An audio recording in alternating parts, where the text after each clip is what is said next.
ফুলমালাতে আবারও নতুন একটা ভিডিও নিয়ে আসছি। আমার ফুলমালার ভিডিওতে সাধারণত ঘর সাজানোর জিনিসপত্র আপনারা দিয়ে থাকেন। যারা প্রকৃতিকে ভালোবাসেন তারা নিশ্চয়ই আমার ভিডিও খুব পছন্দ করেন, কিন্তু আজ আপনাদের এমন একটা ভিডিও আপনাদের দেখাবো, এই ভিডিওটার জন্য আমি অনেক দিন ধরে অপেক্ষা করেছিলাম। আজ সেই ভিডিওটা করতে পারবো আশা করি। ক্লাস 1, 2, 3, 4-এ আমরা যখন নতুন বই পেতাম, এই বই পড়ার যে আনন্দ, আমার বিশেষ করে এই বইটা যখন হাতে পেতাম তখন বইয়ের যে প্রচ্ছদ, এটা আমাকে ভীষণভাবে টানতো। আর বইয়ের ভিতরে যে সমস্ত ছবিগুলো আঁকা থাকতো সেই ছবিগুলো নিয়ে আমি আমার মনে অনেক প্রশ্ন আসতো যে এই ছবিগুলো কে এঁকেছেন, কীভাবে এত সুন্দর করে এঁকেছেন। শিল্পী হাশেম খান, উনি সাধারণত এই ছবিগুলো এঁকে থাকেন আমাদের বাংলাদেশে। ওনার সাথে আরেকজন শিল্পী ছিলেন সিরাজুল হক।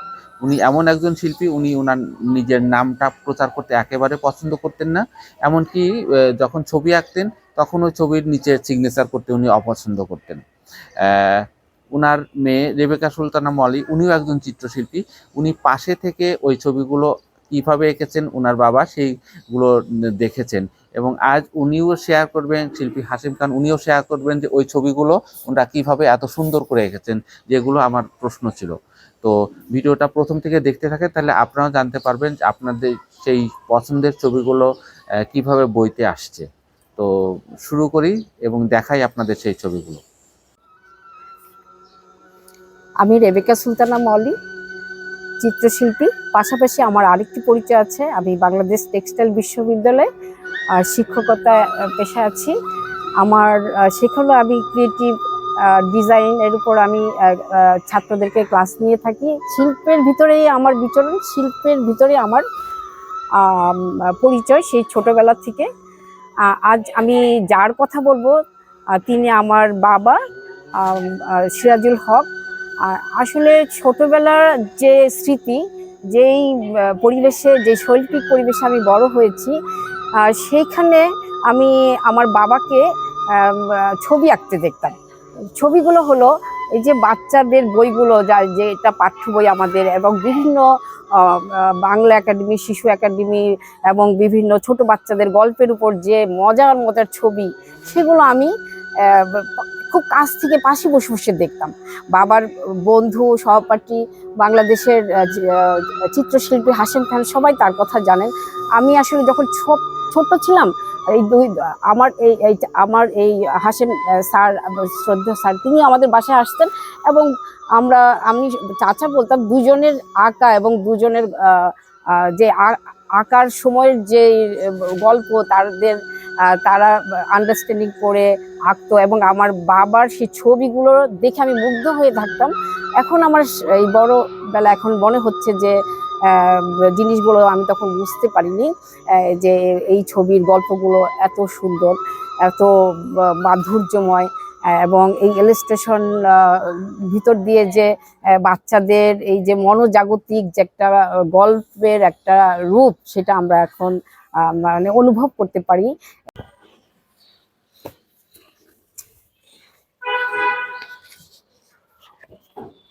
অনেকক্ষণ ধরে দেখছিলাম আর ভাবছিলাম যে জীবনে অনেক কাজ করেছি, ছবি আঁকার কাজ, আর যার কাজগুলো আমি এখন দেখছিলাম নিজের কাজ নয়, নিজের সঙ্গে তিনি জড়িয়ে আছেন। আমার বন্ধু সহপাঠী সিরাজুল হক, শিল্পী সিরাজুল হক। তাকে এখনকার শিল্পীরা কতজন জানেন আমি জানি না, কিন্তু তিনি এত নীরবে থাকতেন, এত প্রচার বিমুখ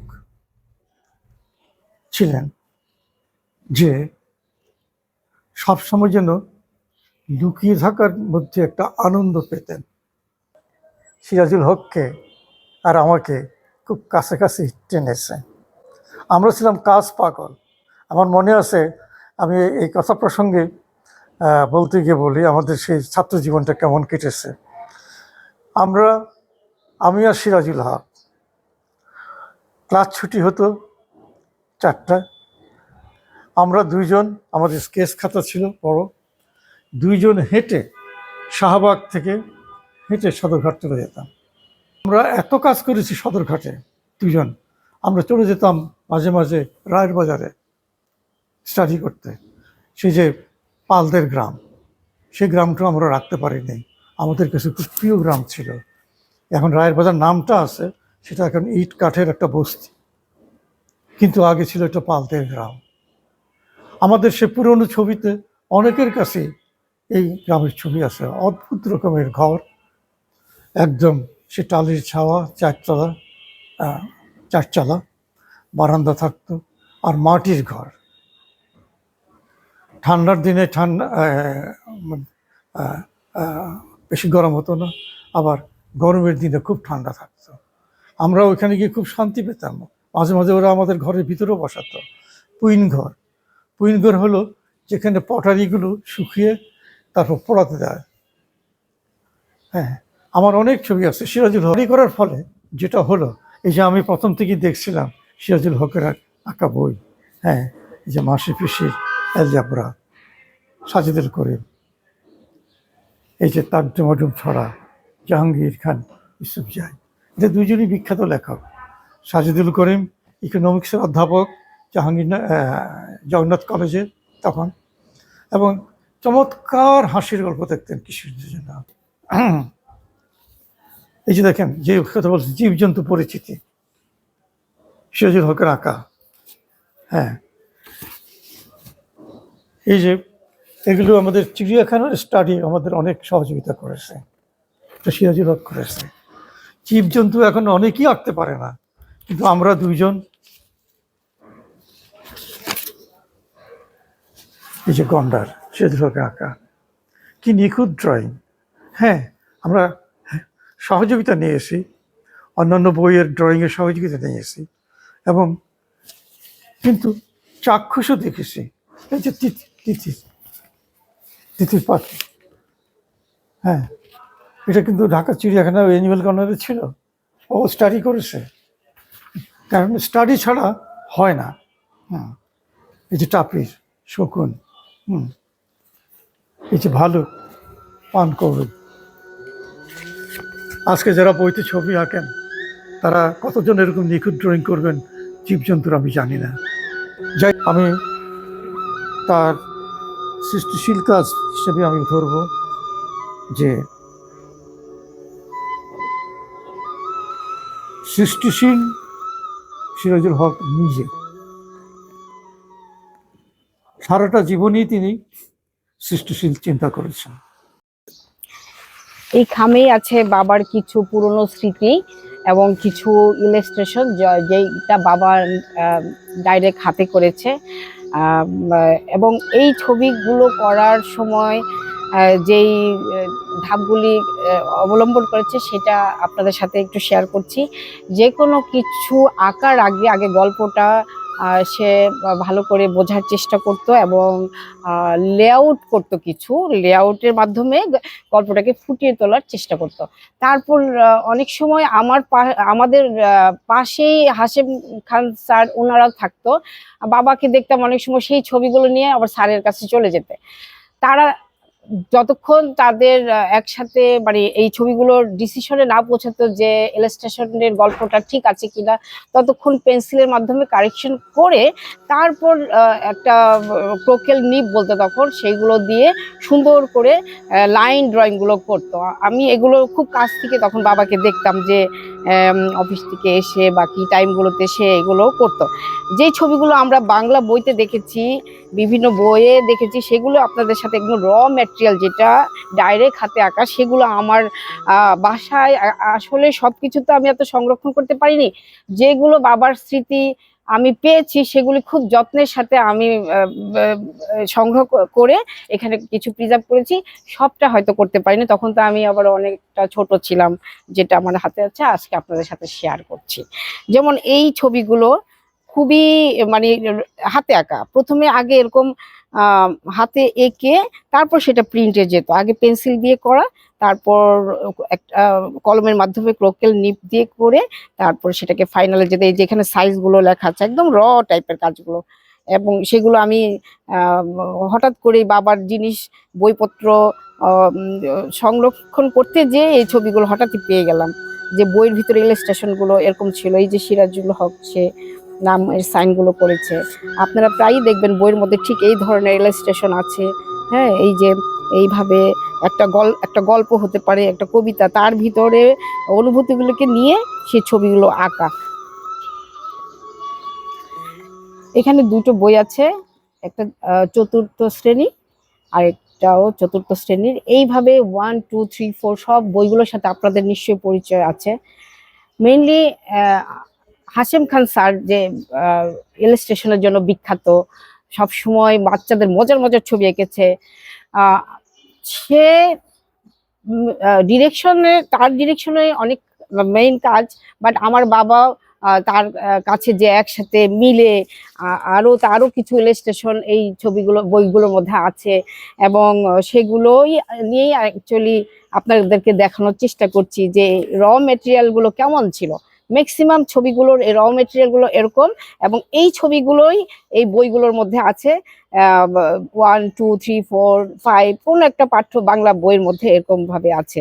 যেমন ঝড়ের একটা দৃশ্য এখানে হয়তো বা ছিল গল্পটার মধ্যে, সেখানে বাবা সেই দৃশ্যটা ফুটিয়ে তুলেছে।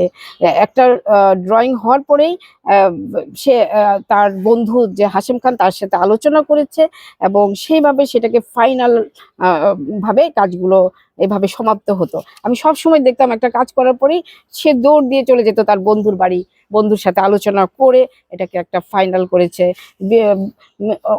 তার মধ্যে অনেক অনেক ছবি বাবার।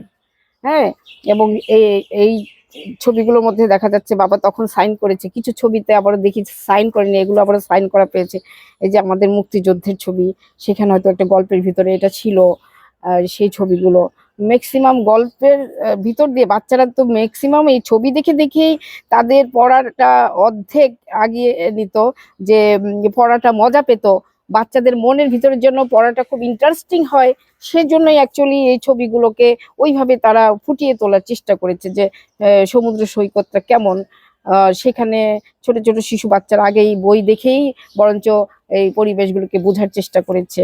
যেমন এই ছবিগুলো বাবার, আমি তার সংরক্ষণে যে আমি এই ছবিগুলো পেয়েছি, এবং এই ছবি দেখে আমরা কিন্তু বড় হয়েছি, যে বিভিন্ন বইগুলোর মধ্যে আমি এগুলো দেখতে পাই।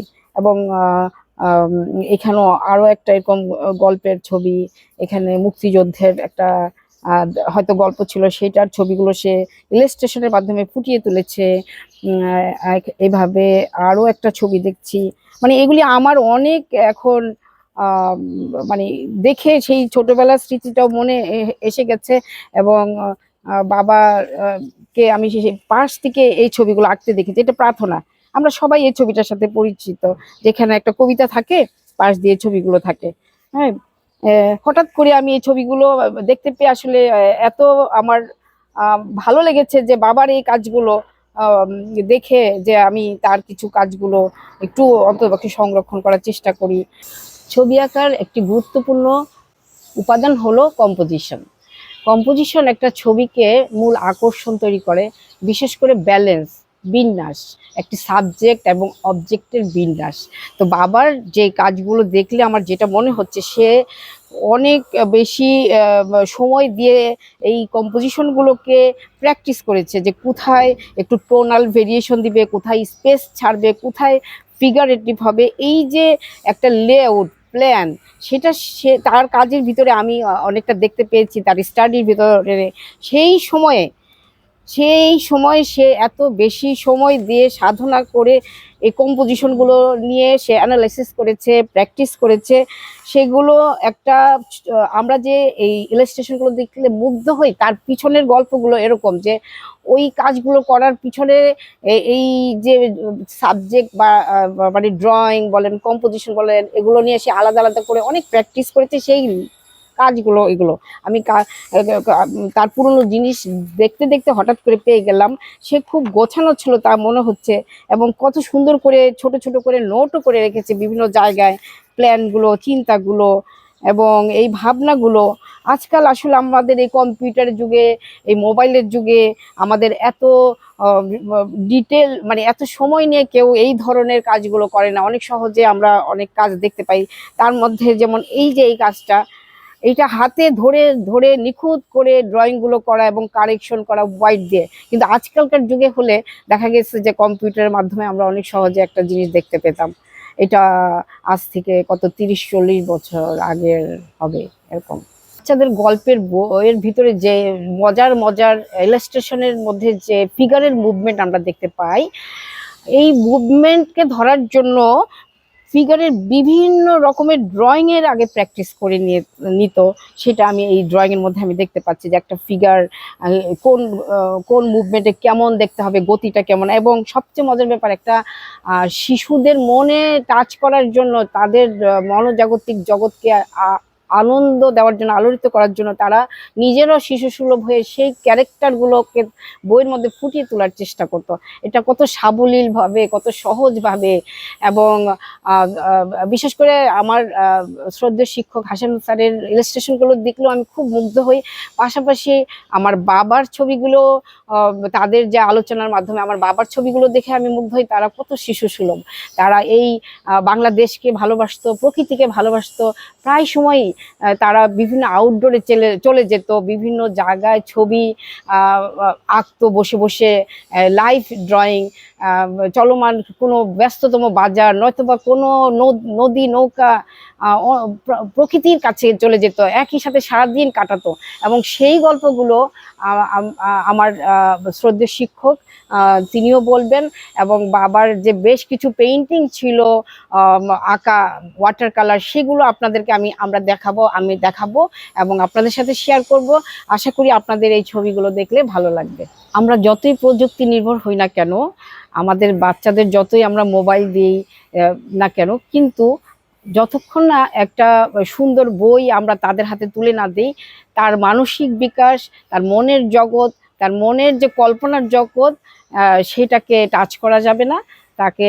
তাকে আমরা, বইটা যেমন খুবই গুরুত্বপূর্ণ একটা বাচ্চার জন্য, বিশেষ করে আরও বেশি গুরুত্বপূর্ণ বইয়ের ছবিগুলো, যেটা দেখে সে তার মনোজাগতিক জায়গা তৈরি করবে এবং তার মধ্যে সৌন্দর্য বোধ তৈরি হবে, তার মধ্যে একটা রুচির বিকাশ তৈরি হবে। এই শিল্পের কাছে থাকা আমাদের বাচ্চাদের জন্য খুবই জরুরি। আমি মনে করি বইয়ের কোনো বিকল্প নেই।